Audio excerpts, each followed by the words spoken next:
Well, here we go. Another episode. And this one, I always say they're all special, but this one's even another special because now we got our commissioner that is back with us after winning the spot in the city of Miami. Yes. So, welcome back, Commissioner Ralph Rosado. Thank you so much, Manny. And we love the shirt. Yeah. We love the shirt. We love the shirt. And joining us today also we have, as you know, I call him Mean Joe Green, but no, we got MJ. We got MJ from the Downtown Development Authority, DDA, yes, which I think is such a superb and important factor of the city of Miami. Yes. So I want to kick off with just one simple question, Commissioner. Give me a brief of how it's been. Mm-hmm. What is it? 3 weeks? Couple of months. Yes. You know, absolutely. We were talking off air before we started that the fact is you jump in there, rolling. Absolutely. Right? So how's it been these couple of months? It's been incredibly exciting, Manny. I'm really glad to be back with you all. Thanks again for this opportunity. Thank you for accepting the invite. I will tell you, the city of Miami is never, ever, ever boring. And I could not be... We all know that. Trust me. Right, we all know that. We see the news. I feel blessed to be able to serve the community. Yeah. And it's very exciting because not only am I the commissioner for District 4, which is like the southwest part of the city, but I also was elected by my peers on the commission recently to be the chair of the Miami Downtown Development Authority, which is an agency that has a very long history, a very important history to help revitalize downtown, but also to assist the Brickell area, which has different needs because Brickell's very successful. I think we all understand that, but they've got their own needs as well. And now the very booming Arts and Entertainment District. So I'm blessed to be able to serve all of these different communities. And we're excited to have them. Well, I mean, listen, when you have... You got elected, so now it's the DDA has always been such a strong part of the city of Miami, and the fact is it's like I really admire the people that can become chairpersons of that because now you have all these new challenges, right? And the fact of having a board, and where MJ serves, in the fact of the DDA, I think it's really one of the biggest backbones of the city of Miami, because all that you include, old Flagler. Yep. You have a Flagler, which I want to get into that question a little bit because we got a lot of comments on Flagler Street. But you have all these historic places that are downtown. I always say that when we talked about this when you were here last time, when you go to all these cities and everything, and everybody tells you, "Oh, where's the downtown area?" Right. Everybody's like, "Where's the downtown area?"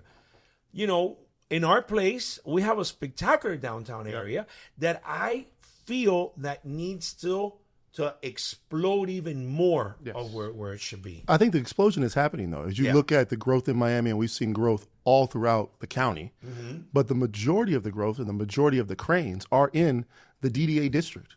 There's more cranes in Miami-Dade County than there are in the entire state of California, and the majority of those cranes are in the DDA district. And so I think that the exponential growth that Miami has seen will continue to happen, and we're really excited about the commissioner's leadership in continuing to be able to take that forward. Okay. So, Commissioner, tell me a little bit about the fact of why we got to continue preserving that beauty of Flagler and Flagler Street, because I got a lot of comments of people telling me, when is Flagler going to be done? It feels like Flagler has been, being fixed for years. I know you just became, elected, so it's not that you're going to resolve the problem tomorrow, but, what are your thoughts, and what have you brought something already to the table regarding, Flagler? You want to elaborate on that with us a little bit? Absolutely. So certainly the project was a long time in the making, but the exciting thing is that the first couple of blocks have been opened up already to vehicles. But what I think is most exciting is, Flagler, as I've been telling people, it is not just the main street for downtown Miami, but it's essentially the main street for Miami-Dade County. Sure. It is where our local civilization first started, right? You've got the earliest American Indian settlements are right in that vicinity. And so it's got an important historical and cultural place in our community. And anything we can do to preserve the architecture there, to enliven it, to make it the focal point for our entire county is something that benefits all of us. And so even though, yes, it's open to cars, the reality is we have a lot of folks clamoring for it to be, as often as possible, pedestrian exclusive, right? So folks can say this isn't just on Flagler? On those first couple of blocks on Flagler, if nothing else, right? Because you've got like where it meets Biscayne and sort of the the mouth of the rivers in that area. It is important to us in a significant way for thousands of years, essentially. And so we've got to make sure to preserve that and enhance it and make it a place that is like the focal point of our overall community. And part of that is ensuring that we have an increasing number of events taking place there. The events that take place now are very successful, but folks have been telling me, hey, in this new sort of DDA role, could you make sure that we have even more going on in the evenings, on the weekends? It feels very safe now. It's much more inviting. The sidewalks are much more attractive, new lighting, all kinds of things. Folks want to be there. As I mentioned, those cranes, more and more residents now live downtown. Part of creating community is having spaces where residents can get together with each other. We have a very successful vintage market. If you haven't been down there on a Sunday, thousands of people come out to be able to shop that vintage market. And that's supporting local, mostly younger entrepreneurs that are in the area. A couple weeks ago or last week, we opened up for Teasy's Pizza, which is right there on Flagler Street. Yeah, which I've heard is spectacular. Yeah. It is amazing. If you like pizza, it's something that you definitely got to check out. But being able to create those events, one, downtown is for everybody in Miami-Dade County, number one. Number two, the folks that live down there and live within the district want to have a place where they're able to meet their other residents, the other community members. And I think that with the commissioner's leadership, being able to have more events on Flagler Street is not only a great benefit for the residents, but also a great benefit for everybody in Miami-Dade County. Well, I mean, that's a question also we got from a lot of people before you got here. We were asked, and it's a lot of people saying, talk to me about security. A lot of people were always a little bit hesitant going downtown, especially at nighttime. Absolutely. We're just talking about that point. And I think it's important for people to know, is downtown secure? Do we have, what's the police presence now there? How's that going? Manny, that is a great point. I mean, I grew up in Miami, and I remember not wanting to be downtown after 5 o'clock. If, the sun goes down, you didn't feel safe. But all that has changed. First of all, I can say this as a proud commissioner. Miami's essentially at historic lows in terms of crime, period. So we actually had a press conference a couple of weeks ago to tout the fact that crime is down not only year over year, but just historically. It has never been safer to be a Miamian. So I'm very proud of that and the work that the mayor and my commission colleagues and the police department and the city manager and everybody's done to get us there. Also, because we have so many more people living downtown, it's safer to be there in the evenings as well because you've got other people walking around. So what we're hearing is that folks want to stay there even longer, later, and go there more often. It is an area where you have hundreds of thousands of people living and or working and or visiting 7 days a week. So anything we can do to further enhance, make it safer for them will attract more people, and that creates a spillover effect where it's even just that much more successful. We have a great police presence downtown. We are expanding it, and we are now launching a downtown drone, which we've got to have a naming contest because it doesn't have a name. We got to come up with a cool and funky name for the drone, but the drone is exclusive to the DDA area. So it is a DDA and City of Miami partnership. So if there's ever a crowd issue or if you ever hear of anything that maybe shouldn't be happening, you send the drone in first. It reports back to the police department. The police surveillance, we have a very savvy IT center that is located downtown. And so they're able to monitor that and address any issues that come up. So again, it has never been safer to be a Miamian. I think one of the things that, not to put words in the commission's mouth, that I've been most excited about in its leadership is that really listening to the people, right? First, when I think that you came on, we talked a lot about quality of life and some of those issues that the residents have. Yeah. And so this new budget that the DDA has is putting more money in that direction. Obviously, right, supporting the drone, but increased security cameras, right, that connect through all out the district, but then also more boots on the ground and more patrols by the police. We want to continue to make downtown safe, right? We have our ambassadors that you see in the blue and orange shirts. All of them are out there. We have the safety walks, the freebie. That for me is so curious. How'd you guys come up with that? What was that? How did that ambassadorship just... So the ambassadorship predates me. I think that, looking at other communities that have done that well was something that we probably borrowed that from. But one of the most impressive things about those ambassadors that the majority of those ambassadors were formerly or near homeless individuals in our community. Wow. And being able to provide 60 people that are part of the DDA staff jobs and careers. And so they are no longer on the streets. They're the ones cleaning up the streets, cleaning up graffiti, doing safety walks. If you are afraid to walk to your car, there's a number that you can call, and they will walk you to your car. They speak multiple different languages. So, we continue to get more and more tourists that instead of maybe staying on the beach, they're staying within the DDA district. And we have a great amount of hotels that are opening up in the next 2 or 3 years. And they're able to conversate with those individuals and give them directions, make them feel comfortable, and all those different things. That's one of our best programs, I believe. I think that's spectacular. I mean, to the fact of the commissioner's point, of the sense of like with this thing of this drone, I mean, that's crazy. But at the same time, I feel that if we can get tourists to know that that's going on in the area, to your point, not many people want to go to the beach. You know what I'm saying? Everybody wants to stay down in the downtown area. Nobody wants to be probably in this area. Everybody wants to be down central. So if you think about it, being in that area just by itself, people knowing that they're a safe area, and you can get all these new hotels, restaurants are opening up every which way possible.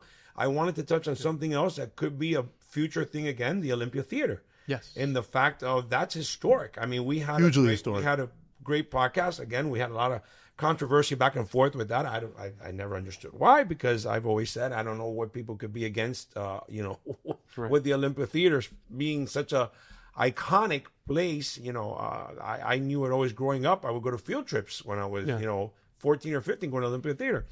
What's the status on that, Commish? What's going on? I know there was a whole thing between the fact that the city owned that. Yes. Right, and I think that the Gusman family. The Gusman family had given it to the city. The city then this and that, and nothing has happened. And then there was an order for demolishing it. But are we progressing with that? We are. So yes, over time the city has and hasn't owned the theater, but we were in a point where the Gusman family, which had deeded it over to the city, was looking to take it back. The reality is the theater needs approximately $50 million in repairs. It is a gorgeous building. It's not only the theater, but it's a 10-story building that's attached to it. And there are, behind the scenes, scaffolds everywhere.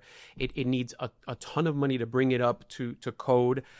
It was in danger not only of being taken away by that family, but also being demolished because it was heading towards becoming an unsafe structure that wasn't getting recertified. So things were bad. Right. And there's always so many needs in the city of Miami. The idea that the city would allocate $50 million towards that versus to a variety of other things, it wasn't moving forward.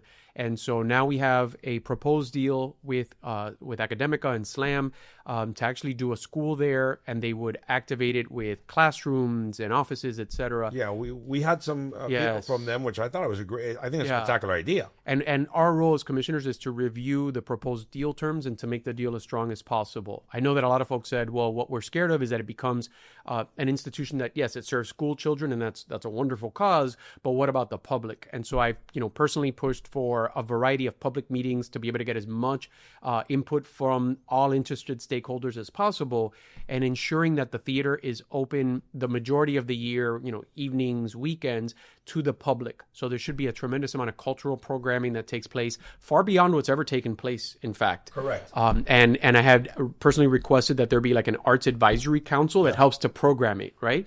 The other concern that folks had is, is the school in a position to pick the right cultural programming? They're not, and they admit that they're not. And so we should have a body of folks that are art experts, programming experts, cultural experts, historic experts, that will help to program it year-round, year after year, in partnership with Miami-Dade College and a variety of arts nonprofits. So they know what they're doing. Right across the street. Exactly. Yeah. So the fact to your point is, if you can at least have that council that go ahead and advises that the theater be open, all year round. Exactly. And different stuff. In those last two questions, what I hear is progress, right? Right. Yeah. 2 blocks of Flagler Street are now open to vehicular traffic. The Olympia Theater is a huge cultural institution on that corner, and finding the right partner to be able to open that back up. I know it might not always happen in the time that individuals want, but what I see from my position is progress and moving into direction where I think that we all want to get. Right. And I think that finding the appropriate partner for the Olympia Theater, getting Flagler Street open, but then also finding opportunities to activate that is progress. Commish, give us an update on what's the future for your district. Tell me what new blood has Commissioner Rosado pumped into that district? Yeah, absolutely. So the pink blood. I'm on brand, as we like to say around the office. So I spent 6 months knocking on doors and hearing what people in District 4, from Shenandoah all the way over west to Flagami, listening to the kinds of things that they are concerned about. And so we put together, within the first few weeks of me being in office, we put together what we call the CASA master plan. CASA being C-A-S-A, which is house in Spanish. And the idea is that together with the community, we were building our house together in District 4. And what the letters stand for is community, adaptability, safety, and affordability. And we have come up with a variety of initiatives from day one to really move that forward. I'll tell you like maybe an example of one per letter, because we have many more than that, but I'll give you some of the top ones that we're working on. In terms of community, a lot of folks said that they want to have much more access to parks or recreational facilities. So we are very actively seeking to purchase land and create at least 5 new parks within the next 2 years in the district. Okay. But perhaps more importantly, we've initiated negotiations with Miami-Dade County Public Schools to have access to the school fields in the evenings and on the weekends. And so we're moving that forward. Just in District 4 alone, we have 7 public schools. So within the next year or so, residents should have access on the evenings and weekends to be able to play, whether it's soccer or baseball or football, or just go for a walk. Have a conversation with their neighbors, make some friends at each of the schools within the district. With regard to adaptability, we understand that we're in a vulnerable location as a city. We know what's going on with the sea level and all of that. And so we want to make it much easier, much faster, much cheaper for folks to protect their homes. So what does that mean? We push forward on an initiative to provide discounted permits for folks that are making upgrades to their homes with regard to protecting for the future and protecting against storms. So what does that mean? If you're replacing your roof, if you're putting in low flush toilets, if you are putting in impact windows and doors, 50% off on your permit fees. We want to get for the next year, we want to get as many people as possible to come in and pull permits and get these things done. Things that maybe people have been thinking about for a long time, and the permit fees may be scaring them away. We're pushing forward to have, with the support of my colleagues on the commission, for the year 2026, if you go in to pull in your permits in District 4 or beyond in the city, you get that discount. So it encourages people to protect their homes even better. With regard to safety, we know that we have had a variety of concerns around safety for pedestrians and school children and people of all ages around schools and parks. So we're working with the school board and with our own parks department to enhance safety around parks, right? We had a couple of weeks back, unfortunately, a fatality around a city park. And part of it is we want to make sure that we have speed humps whenever possible, stop signs, et cetera. So we've asked the administration to prioritize safety around schools and parks. And so we're working on that. And finally, with regard to affordability, we have something underway and something being proposed that's very exciting. We campaign on eliminating city property taxes for senior citizens, and that is proposed in the next city budget. That's a big one. If you have a homestead exemption, you are over 65, we are pushing to eliminate your city property taxes. That should save you hundreds or perhaps thousands of dollars. Yeah. Could the county people mimic that, please, on this side? That would be phenomenal. And finally, something we're going to be putting on the next agenda, but letting the cat out of the bag, program we're calling Land of Opportunity. And that is, we want to help nonprofits, religious institutions, and schools realize that the land that they are on can provide housing opportunities for others. So we are looking at a program that makes it easy for churches, public schools, private schools, nonprofits, if they own their own land, to be able to add housing on their properties. Wow, that's a mouthful. That's a whole bunch of stuff that we have between there and there. Yeah. I want to ask another. Yeah. You got a lot. My team hit the ground running. Yeah. You got a busy couple of more weeks coming. I want to ask another big question that was on everybody's mind. And I want to get your perspective. What happened with the pushing of the elections? So it looks like it may not happen again. I've been a vocal advocate for having even year elections for 2 principal reasons.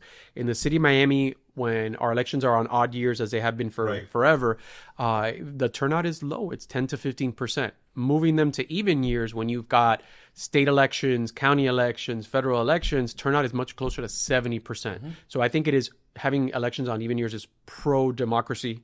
And a good thing for all our communities. Right. In fact, out of 34 cities in Miami-Dade, 28 of them have moved towards even year elections. That's how popular this is and how much people recognize the value of it. In the city of Miami's case, it also is a big money saver. Our elections would, essentially save us, going from odd years to even years, it would save us about $1 million per election. That's $1 million that can be used for a lot of other things. Yeah. And so I've been very supportive of that. It looks like it's not going to be the case via ordinance, even though there are 3 state statutes that support that. That's fine. So it looks like in the future we'll be putting that on as a ballot question, and I'm going to be campaigning for that. Right. That's what I'm saying. That was my question. So if it goes on a ballot question, I will go out to the people. Yes. To go ahead and vote. Now, if that passes, we're good, or is that also going to be? Could that be also challenged as well? No, I don't think that version could be challenged. Right. No. So then basically, when would at that point we make the change. It depends on the year that's assigned to making the change. That has to be determined. I've always been a strong advocate that election should be. Everybody that time should go and vote for what you're doing. I mean, people go crazy with the fact of, okay, an election in November, an election in April, it happens. It's all over the place. It's confusing. So it is confusing. But I am for the fact of, let's put it out to the people and let the people go ahead and vote. And I think that's going to be, and I think it's going to be a majority one with that, because I think people will be all. It's been polled and it's very, very popular. Of course. I mean, it's, again, here's my saying in Spanish. I say, se cae la mata, in the sense that, if you're saving $1 million to your taxpayers to do a special, an election during that time, that a lot of people are either still on vacation, not in school, and so on and so forth. I want to also say, now that we have MJ here, I want both of you to give a little explanation to all our viewers the importance of the DDA and the fact of not only, the work that you guys do, our commission now is chairman of that, but the opportunities that people can find in the DDA. Like, let's say, if I want to open up a restaurant, if I want to open up a store, what's the benefit of me going to the DDA area? Sure. Both of you can.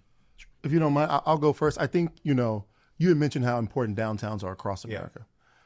Miami is a great global city. Our downtown is hugely important and growing more important. 500,000 people get off cruise ships every month from around the world to experience our downtown.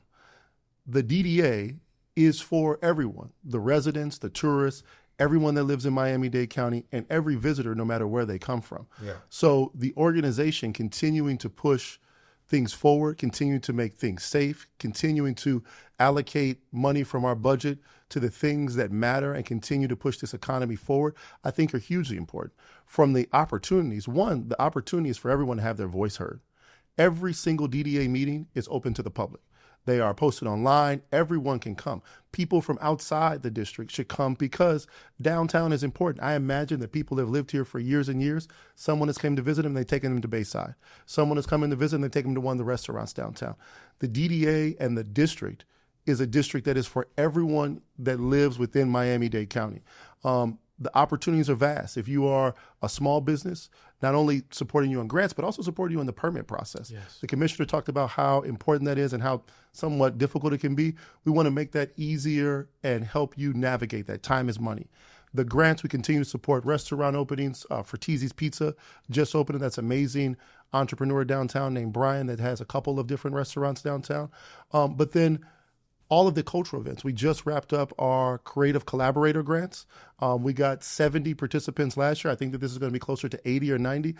And that is for the great cultural and creative entrepreneurs that we have in Miami, which I think are the greatest in the world, for them to be able to get support from the DDA to be able to have those events within the district, because we want people to come enjoy the district, because downtown is for everyone in the city of Miami, everyone within the district, everyone in the county, and now obviously everyone in the world that continues to travel there. So I think the DDA, its activity, what it does are hugely important, but will continue to be more and more important as Miami continues to grow to be this massive global business, cultural, and just an amazing place to visit, have fun, and grow. Commish, you want to add anything to that? Or? No, MJ covered it all. Yeah, I'm going to elaborate a little bit on the downtown permit clinic. Yeah. So whether you live or work downtown, if you want permit assistance, they have somebody every Thursday, or actually a whole team of people that will help you pull all your city and even county permits. It is stationed as a storefront at the Olympia Theater itself. Speaking of the Olympia, so there's the theater, but there's also that storefront there that's serviced by the DDA. Just give them a call, and you can be there any Thursday. They're going to help you with the permits. And we're actually looking to expand that to maybe an additional day per week because it's so popular. I think like about 1,000 different individuals have been able to secure permits there already. So they will hand somebody to you, and that person will walk you through the entire process. I mean, I think we all know how important relationships are. Yes. And being able to have people from all of those different departments in the county and the city at a table to help you out with your permit as a business owner, as a resident, right? Because sometimes as a resident, the program that you kind of mentioned, you might be looking to change a shower or whatever that might be. Being able to get that done and have those people sitting there together, one, keeps you from running around from department to department and save time. Time is money. And I think that we hear from the people, and that's why, the permit clinic is one of the most successful things that the DDA has done in recent time to really be able to support not only the businesses, but also the residential community. Well, I just think it's, one thing you guys are saying is, I think it's so important for people to understand that, because right now, biggest complaint everywhere in any inspection or any city that you live in, it's the permitting. It's the fact of the time. What happens to people, like I always say, my parents are, in their 80s or something, and they want to do something. They don't know where to go. They don't know what to do. If it's not for if it's not for their kids or something or somebody, think about that. So I think that is so important to do, and the fact that other cities should really, take a lesson on what's going on with that, because I think that is really a step forward in the right directions for all the people in the city. Before we go, Commish, apart from you coming in and doing everything that you're doing, is it all you thought it was going to be? It is all I thought, and more, right? This is what I imagined that I was going to get into. Yes, it very much so. It is everything I expected. The good and the maybe not so so good. You have it's okay. You have the question of people always saying, why do people get into politics? Yeah. Why do people do that? And I always tell people it takes a special person to run.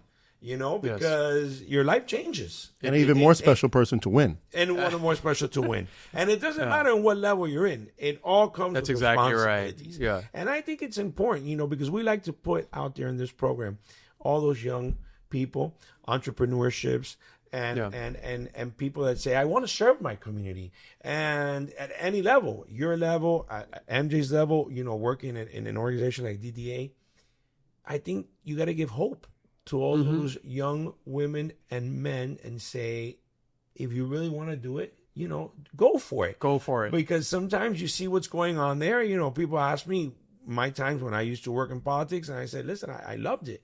At the end of the day, it's not all what you just, see on TV and stuff like that, But I like for people to understand from your part, this is something that you chased and you always said, you kept it on. You kept that fire burning, saying, absolutely, until I make it. Yeah. And I applaud you for that, because I know you always, continue. Yeah. And now you're here. And the important thing is to make that difference with that position you're in. You know what I'm saying? So there's a lot of politics involved, but I look at it as public service, and I just can't imagine anything more beautiful, more special, more satisfying than helping the public. That's important. Can I throw one question on there? Please, MJ, go ahead. In your new role as chairman, what has been the most exciting thing that someone new that you learned about the DDA, or that you're most excited about? I think the agency is at an inflection point. I think it started with one purpose, which was to revitalize downtown. And I think in many ways that actually has taken place. It's still, transitional in some cases. But I think we're at a point where we're going to look at how can we make the agency better, more responsive to its constituency, and put it on a bright path. I think I come into it with a fresh perspective, an open mind. I'm open to any kinds of questions, concerns, challenges, and I think we're going to be on a good path. I completely agree. Well, listen, Commish, thank you so much for coming. I appreciate it. MJ, thank you for the DDA. And we're going to continue doing a couple of these series, because I think that one of the most important things that we wanted to do with the day in Miami was focus a lot on downtown.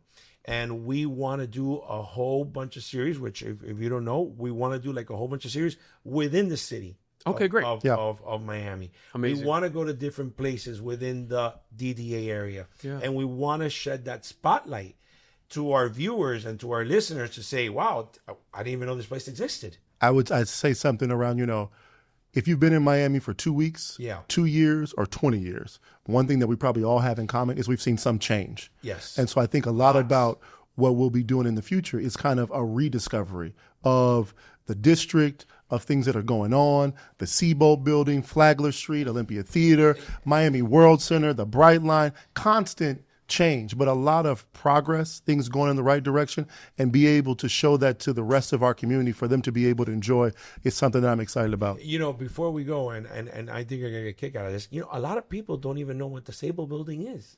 You know, we had a podcast one that nobody even knew. It's our Diamond downtown district of what it is like in New York City. If you ever want to see Floyd Mayweather, that's a good place to go and hang out. I've seen him there like 8 times in the last year. But that's the thing, you know, we want to shed that light. Hey, those ladies looking for a piece, or men looking for watches, or you know, engagement rings. That's a great place. I mean, there's 8, 9 floors of the spectacular. That whole area is all the and a wholesale diamond mall opening up across the street that should be open in the next 6 months. It's crazy. Yeah, it's crazy. So again, those are the things, Commissioner, we want to do with the Day of Miami. You know, we want to go in there and we want to shed that light to all these places that, believe it or not, people don't even know exist in Miami. So we count on your support. You got it. We'll see you on Flagler. That's the there we go. Thank you, guys. Thank you so much.